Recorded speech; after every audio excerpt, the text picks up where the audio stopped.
안녕하세요. 바스켓볼 다이제스트입니다. 오늘은 정말 오랜만에 플레이오프에 복귀한 뉴욕 닉스의 성적 향상 요인에 대해 살펴보도록 하겠습니다.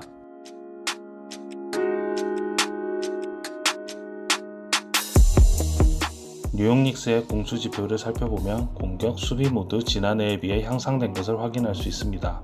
그중 수비 지표는 무려 23위에서 3위까지 뛰어올랐는데 이 수비가 성적 향상의 가장 큰 원동력이라고 할 수 있습니다.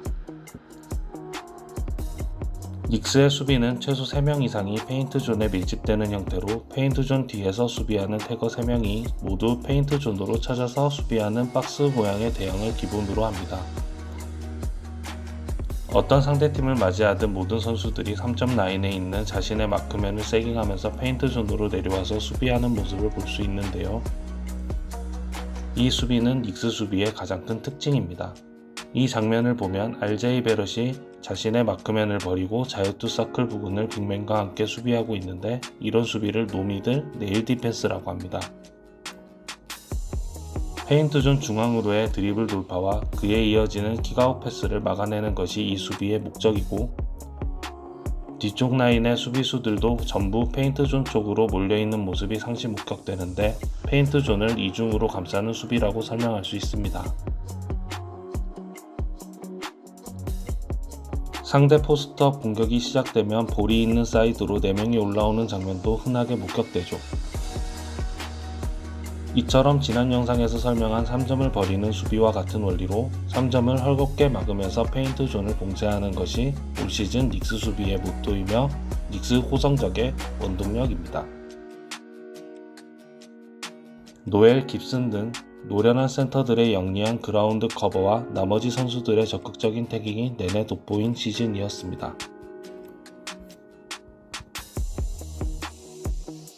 5개당 상승한 공격에서의 최대 공신은 줄리어스 랜들입니다. 닉스의 오펜스는 랜들과 아이들이라고 표현해도 무방할 정도인데요. 팀의 절대적인 에이스로 지목받은 랜들이 어시스트와 중장거리 슈팅 효율을 비약적으로 향상시키면서 닉스는 작년과 크게 달라지지 않은 선수 구성에서 오펜스를 향상시킬 수 있었습니다.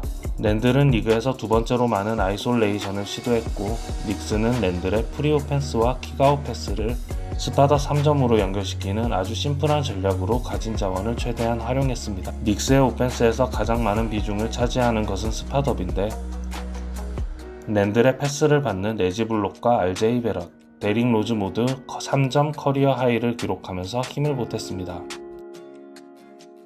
트레이드로 팀에 합류한 로즈는 뚜렷한 슬래셔가 없는 팀에서 위기 때마다 활로를 뚫어주는 역할을 수행했으며 슈팅 면에서도 전성기에 버금가는 효율을 보여주고 있는데요. 수비가 강화되는 플레이오프에서는 볼만 잡으면 스스로 공격을 창출할 수 있는 로즈에 대한 의존도가 더욱 높아질 것으로 보입니다. 선택과 집중을 통해 공격에서도 향상을 보여줬지만 닉스 성적 향상의 원동력은 앞서 말씀드린 두꺼운 페인트존 겹수비인데요. 닉스는 상대 슈터 여러 명을 세깅하면서 페인트존 수비에 많은 비중을 할애하기 때문에 3점을 많이 허용할 수밖에 없습니다. 실제로 닉스는 상대 3점 허용 횟수 1위, 와이드 오픈 허용 횟수 2위로 굉장히 높은 빈도로 상대에게 프리한 3점을 허용하고 있습니다. 하지만 닉스 수비를 상대하는 팀들은 와이드 오픈에서 리그 평균보다 10% 가까이 낮은 수치의 성공률로 부진한 슛감을 보여주었고 닉스는 이러한 결과를 바탕으로 페인트 존을 더욱 강하게 옥죄어 왔는데요. 시즌 초부터 닉스의 낮은 와이드 오픈 3점 허용률은 계속 화제가 되었고 플루크일 거라는 전망도 있었으나 결국 시즌 끝까지 이런 흐름이 유지되었습니다.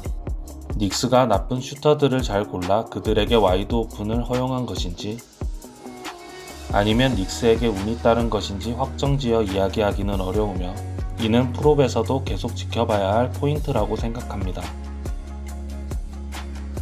무려 8시즌 동안이나 프롭 진출에 실패하며 농구 팬들에게 많은 실망을 주었던 뉴욕 닉스.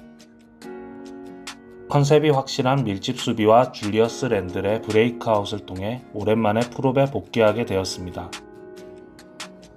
프롭에서 보여줄 닉스의 경기력과 상대의 대응이 궁금합니다. 시청해주셔서 감사합니다. 재밌게 보셨다면 구독과 좋아요 부탁드립니다.